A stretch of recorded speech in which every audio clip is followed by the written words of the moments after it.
Hello and welcome to Motivational Moments with Donna Hilfiger on Fox 5 Plus. Thank you so much for joining me today. I am your host, Donna Hilfiger. And today I'm really excited about this topic because I want to talk to you about what we believe. You know, I've talked about this before and I've touched on it, but I've just heard this story and the study that had been done, and I think I've got it right. This is the gist of it, but this is what my takeaway that I got from it. They did a study on older people, and they were 80-year-olds, and they put them in a 60-year-old environment.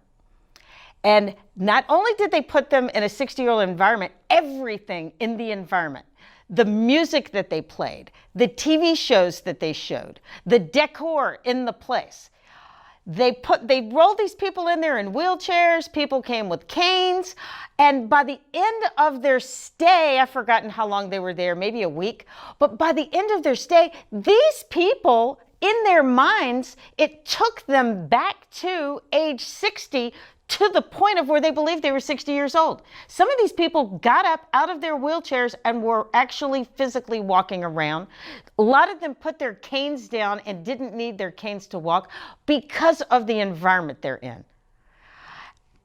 I can't make this stuff up. I was so excited when I saw this because I always tell people that I'm coaching, your environment is everything. Who are you surrounding yourself with? What do you believe in about yourself? This environment that they put themselves in made them think that they were 60 years old again. And I've told this to a couple of people, you know, I was talking to a couple of people and they're, oh no, but you don't understand. My legs are blah, blah, blah. But that's what they believe about themselves. What we believe is what's feeding our body, good, bad, or indifferent. If we start telling ourselves and believing that our bodies are different than what we've told ourselves they are. I mean, you've heard of these miraculous healings? That's because these people believed beyond a shadow of a doubt that it was going to happen. And I could go on and on and on with story after story after story of miraculous healings with people that I've worked with, people that I've read about, people that I've heard their stories from different groups that I've been with and heard the testimonials of, oh, well, the doctor gave me 2 weeks to live and boom, I'm still here like 10 years later. I mean, you can't make this stuff up, but they never believed that this was going to happen. And I walked away from nursing school. I started out growing up in a small town and I did what everybody did. You get married and have babies or you go to nursing school. I got married and thank goodness I didn't have any babies because that didn't work out. So then what did I do? I went to nursing school because that's what I believed I was supposed to do. I'm doing my clinical in a hospital in Richmond, Virginia, and the doctor gives this patient that I have 2 weeks to live. She had cancer. Guess what? I go in, 2 days later, the patient died. I said, are you kidding me? Had somebody given her hope, and I don't need the doctors writing in, what you can do is to take away from this is give your patients hope and something to look forward to and hope. Just hope is enough. But had somebody given this lady some kind of hope, then she could have had a longer outcome. I was sitting at dinner one night with a friend of ours who had stage 4 cancer, and he looked at me and, you know, people were talking at the table and he said, I know you get it. He goes, they've given me a life sentence. He said, but I'm going to beat this thing. He goes, I'm going to fight. He said, and that will gave him a much longer life than he would have had he just said, okay, this is my life sentence. I'm throwing in the towel. I've forgotten how many years he lived, but he lived a much longer life, more than double the time that they gave him.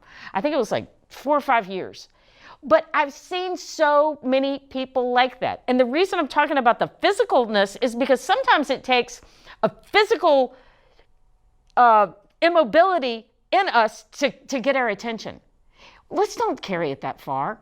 Let's catch it long before it resonates in our body, because so much of our illness comes from the stress that we have in our life.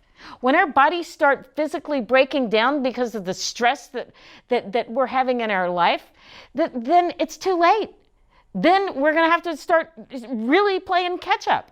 So let's don't let it get that far. Start speaking positive in your life. Start speaking positive to yourself. Start speaking positive about yourself. Start loving on yourself. Start loving on your life, and I guarantee you that energy alone is going to be a game changer for you and for your life.